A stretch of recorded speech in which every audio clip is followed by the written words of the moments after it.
안녕하십니까. 통일나우의 이영아입니다. 한 주간의 통일 소식 브리핑에서 전해드립니다. 지난 31일 남북관계의 새로운 비전 모색을 위한 2021 한반도 국제포럼이 열렸습니다. 이인영 통일부 장관은 개회사에서 한반도 평화, 경제 그리고 생명과 안전이라는 공동의 목표와 가치는 남북이 연대하고 협력해 서로가 서로에게 도움이 될 수 있는 가장 현재적이고 실질적인 과제라고 강조했습니다. 이번 포럼은 총 3일간 국내외 27개 협력기관 및 약 300명의 연사가 참여해 남북관계의 새로운 비전, 김정은 시대 북한의 변화 등 다양한 관점에서 토론을 진행했습니다. 이인영 통일부 장관은 지난 1일 남북대화 50년 기념식 기념사에서 가장 시급한 것은 남북 간 상시적인 연락 채널을 재개하고 다시는 끊어지지 않도록 안정화하는 것이라며 이를 토대로 어떠한 상황에서도 남북 대화가 가능하도록 남북 간 대화 시스템을 완비해 나가겠다고 강조했습니다. 통일부 주최로 열린 남북대화 50년 기념식과 학술포럼은 남북대화 50년을 돌아보고 향후 한반도 평화와 화합을 위한 통일부의 역할에 대해 논의하는 자리였습니다.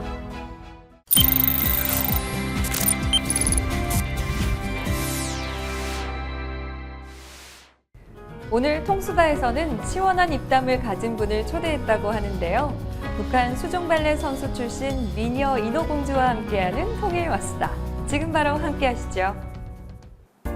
통일에 대해, 남북한에 대해 더 넓고 더 알찬 지식을 전해드립니다. 본격 통일부 실리게들을 위한 방송 통일 왔수다. 자, 또 오늘 우리의 시간이 돌아왔습니다.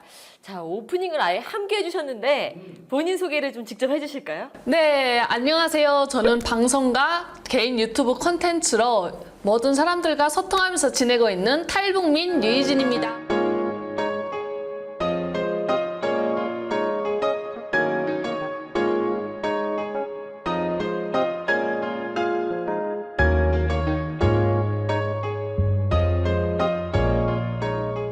북한에서 수중발레 네, 요거 하셨던 분 맞아요. 맞죠?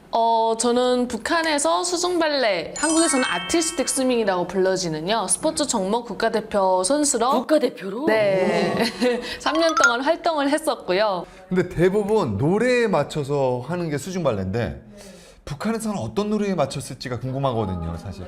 반갑습니다. 이런 거.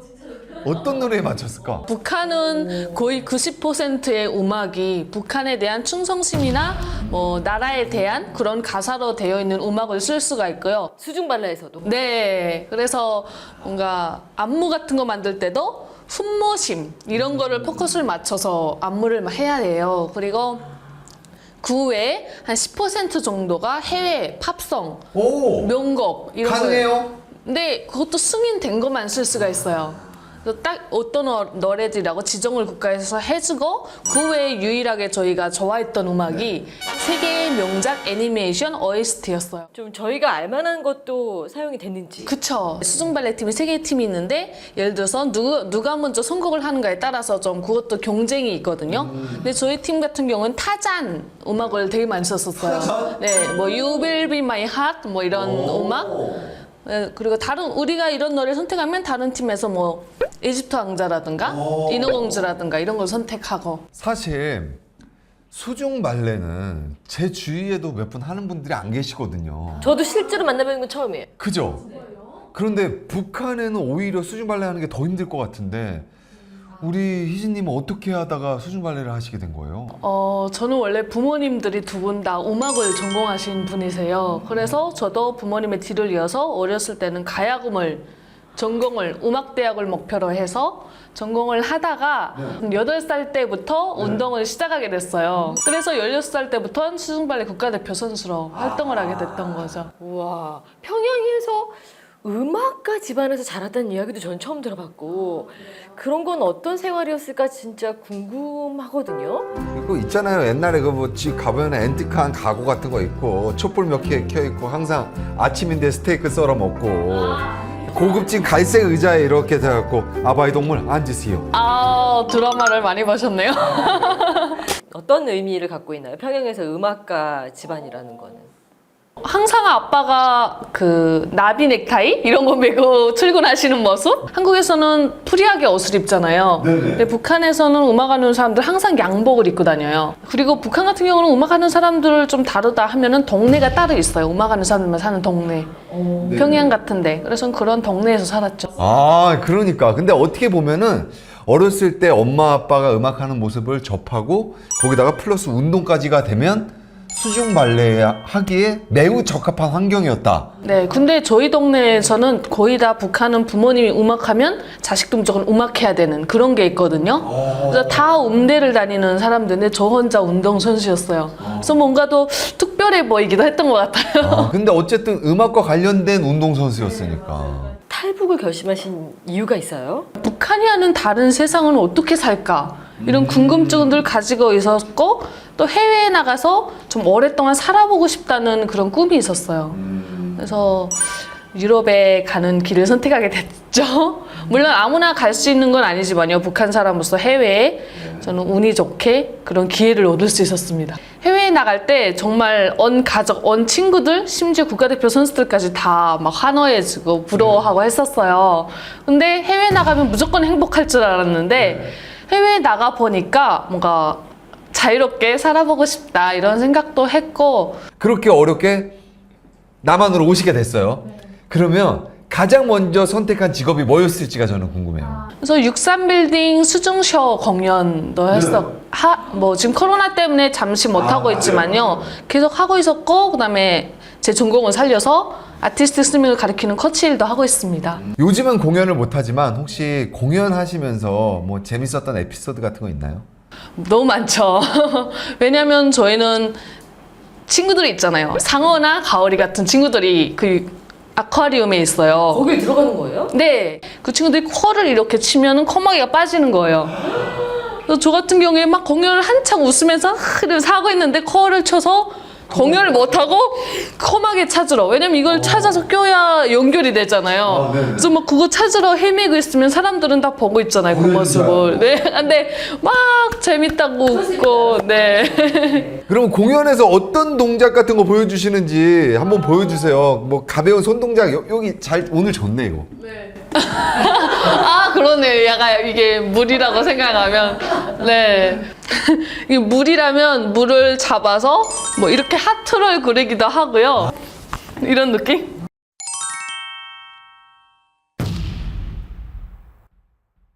친구들 보고 싶지 않아요? 당연히 친구들 보고 싶죠. 친구들이랑 공유했던 게 많아서 그 친구들이 언젠가는 제 유튜브 채널을 보는 날이 왔으면 좋겠고요. 그리고 부모님들이랑 제가 지금 할 수 있는 것처럼 세계 여행도 가고 맛집 투어도 다니고 친구들도 당연히 그런 날이 얼마나 좀 빨리 왔으면 좋겠다 하는 바람으로 살아가고 있거든요. 친구들 보고 싶죠? 친구들 너무 술 한잔 기울이고 딴다밤단다라다. 왜 안재욱 씨의 친구가 대박 났는지 이제 알겠네. 네네. 가만히 얘기를 듣다 보니까 이런 생각이 들어요. 우리가 전쟁이 딱 발발했을 때만 이산가족 생기는 게 아니고 사실은 뭐 이산가족이라는 게 말 그대로 해석하면 따로 떨어져 사는 가족이잖아요. 그러니까 좀 이렇게 탈북을 하신 분들도 다 그런 어떤 그 그리움을 안고 살아가실 텐데요. 현 시대의 이산 가족이죠. 네. 마지막으로 우리의 늘 하는 그 공식 질문에는 어떤 답을 하실까 저는 너무 궁금합니다. 좋습니다. 그러면 우리 류희진님에게 통일이란 무엇인가요? 저에게 통일이란 밤전등이라고 생각을 해요. 밤전등이요? 네. 왜죠? 작게는 저의 가족들과 하루빨리 만나서 행복하게 여행 다닐 수 있는, 그리고 크게는 나라와 나라를 위해서 꼭 필요한 밤전등 같은 일이 아닌가 싶습니다. 이야. 정말 많은 거 생각해보게 하는 시간이었습니다. 그리고 아주 유쾌했어요. 오늘 통일마수다 함께 해주신 유희진님 감사드리고요. 앞으로도 지금 제가 딱 옆에서 보니까 너무나 열정도 많고 재주도 많으신데 이거 플러스 젊음도 있으시잖아요. 앞으로 다가오는 그 시간들을 아주 멋지게 잘 엮어가시기를 바랍니다. 자, 저희는 여기서 인사드리고 다음 이 시간에 또 찾아올까 하는데요. 좋아요. 자, 우리 통일마스터 시청자 여러분, 안녕히 계세요. 국립현대미술관은 누구나 부담 없이 수준 높은 미술 작품을 감상할 수 있는 곳인데요. 이곳에 영국 배우들이 직접 출연해 DMZ를 소재로 한바탕 신나는 공연이 펼쳐지고 있습니다. 함께 보시죠.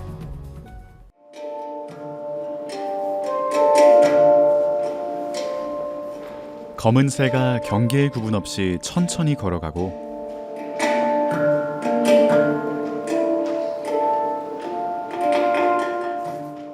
바로 옆에선 두루미 한 마리가 하늘을 향해 날아올랐다가 내려옵니다.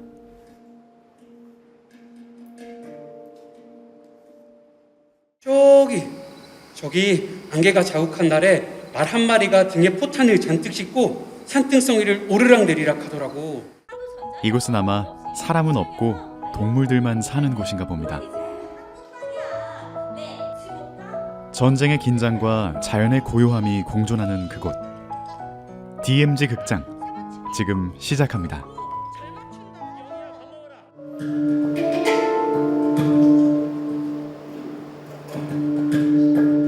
스틸 텅 드럼의 연주가 묵직하게 울리기 시작합니다.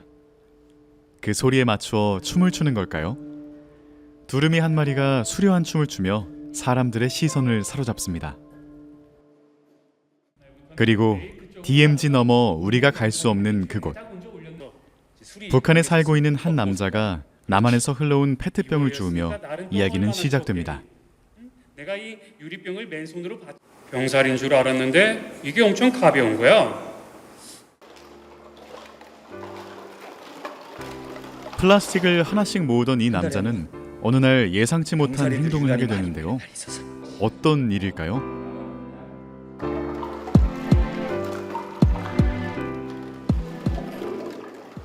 국립현대미술관에서 진행 중인 DMZ 극장은 새로운 방식의 전시입니다. 다양한 오브제를 이용해서 DMZ에 있는 13개 전망대를 극장으로 각색, 전시하고 여기에 스토리를 붙여 하나의 연극 작품을 만들어낸 건데요. 국내외로 독특한 예술 세계를 선보이고 있는 미술가 정현두 작가와 대학로에서 활동하는 실력파 연출가 수리아 씨가 손을 잡았습니다.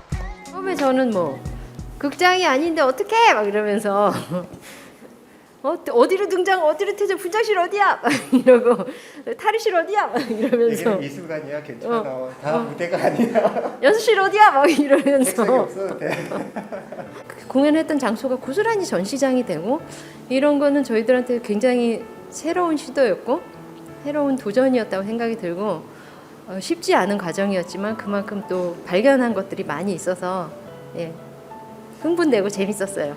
여기가 전시장이 제가 저기서도 얘기했는데 처음에 아무것도 없는 이 공간은 저희들에게 DMZ였고 여기를 더듬더듬 들어와서 이거저거를 만들고 철책을 치고 분단선을 가르고 초소를 짓고 그런 과정을 한 기분입니다. 정현두 작가는 5년 전부터 이 작품을 기획하며 전시관에서뿐 아니라 DMZ 13개 전망대에서 공연을 진행했습니다. 전망대를 들어가는 과정은 굉장히 힘든 것 같아요. 일단은 사전에 신원조회도 다 해야 되고 그리고선 또 총든 군인들이 시키는 그런 초소도 지나가야 되고 검문 검색을 다 거쳐서 어렵게 들어가면은 펼쳐져 있는 아주 광활한 자연, 사람의 손에 하나도 안 닿아 있는 막막한 자연을 만나게 됩니다. 예술가로서 그 전망대에서 바라보는 그 막막한 자연과 그리고 삼엄한 군대의 시설과 또 이런 군인분들을 보면서 예술가로서 무엇을 상상하게 될지 또 어떤 접근을 해야 될지 고민을 상당히 오랫동안 하는 그런 계기가 되었고요. 먼 들에 가지 마라. 터지면 큰일 난다. 먼 들에 가지 마라. 터지면 큰일 난다. 연극은 전쟁 중 한 아이의 이야기로 이어집니다. 6.25 전쟁 당시 피란민들은 아이들에게 먼 들에 가지 마라고 당부했습니다. 전쟁으로 지뢰가 뿌려진 벌판에는 언제나 위험이 도사리고 있었기 때문이죠. 먼 들에 가지 마라. 터지면 큰일 난다. 먼 들에 가지 마라. 터지면 큰일 난다. 먼 들...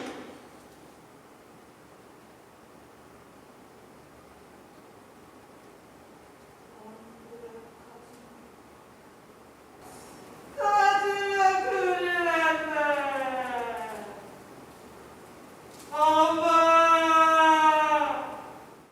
작가는 이 구전설화를 모티브로 전쟁 고아가 지뢰를 밟은 후 영원히 이곳에 살게 되었다는 민들레 할머니의 서사를 감동적으로 표현했습니다. 9월 1일부터 진행되고 있는 이번 연극은 매일 이루어지고 있는 전시와는 다르게 주 2회 진행됩니다. 코로나 상황 속이라 현재는 국립현대미술관의 홈페이지에서 예약 관람이 가능한데요. 아쉽게도 퍼포먼스 예약을 못한 분들에게는 연극 배우가 도슨트로 참여한 안 보인 관광 프로그램이 진행되고 있습니다.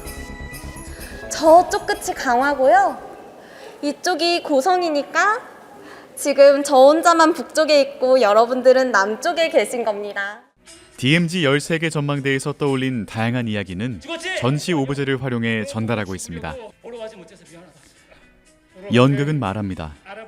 남과 북, 그리고 분단의 한반도를 살고 있는 우리.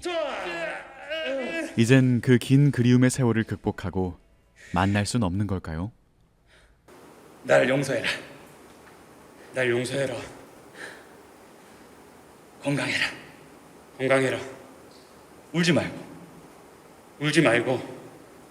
화이팅! 화이팅! 화이팅! 전시와 그리고 퍼포먼스가 같이 결합된 이 전시 자체를 어떠한 대단한 메시지를 전달하기 위해서 이것을 하는 것이 아니라 오히려 아무런 메시지를 전달하지 않기 위해서 노력을 그동안 해왔습니다. 그 가장 큰 이유는 DMZ는 우리나라의 역사에 있어서 굉장히 아픈 하나의 역사이자 굉장히 긴 시간 동안 이산가족과 그리고선 정치, 이념, 이 모든 냉전의 잔해가 고스란히 지금까지 남아있는 곳이기 때문에 저희에게는 아무리 봐도 새로운 어떤 그런 장소가 아니고 또 그것에 대해서 작품을 만든다는 것 자체가 누군가에게 새로운 것을 다시 전달해 준다고 생각하지 않습니다. 오히려 저희가 하나의 했던 시도들은 그러한 편견과 그리고 선입관으로 가득 찬 그러나 현재 우리가 나만의 삶에서 반드시 봐야 되는 어떤 한 시각을 두 예술가가 이렇게 오랫동안 가서 보면서 느끼고 담고 싶었던 것들을 이렇게 담아서 그냥 보여주고자 하는 그런 시도라고 보시면 되겠습니다. 평면적인 미술 전시가 아닌 이야기와 음악이 함께하는 전시. DMZ 극장에서 그 뜻깊은 의미를 찾아보는 건 어떨까요? 이기심, 갈등, 전쟁 같은 얼룩을 말끔히 지우고 우리는 평화롭고 행복한 세상 속에 살아가길 꿈꾸고 있지 않나요? 통일부 쇼피디오 영상 공모전 수상자 나는 꿈꿉니다 보시며 통일나우를 마칩니다. 시청해주신 여러분 고맙습니다. 평화. 나는 꿈꿉니다. 나 혼자 잘 사는 세상을. 나는 믿지 않습니다. 어제의 적과 친구가 될 수 있다고. 나는 믿습니다. 삶은 전쟁이고 세상은 승리한 자의 것이라고. 그래서 행복하신가요? 나는 믿습니다. 어제의 적과 친구가 될 수 있다고. 나는 믿지 않습니다. 나 혼자 잘 사는 세상을. 나는 꿈꿉니다. 평화.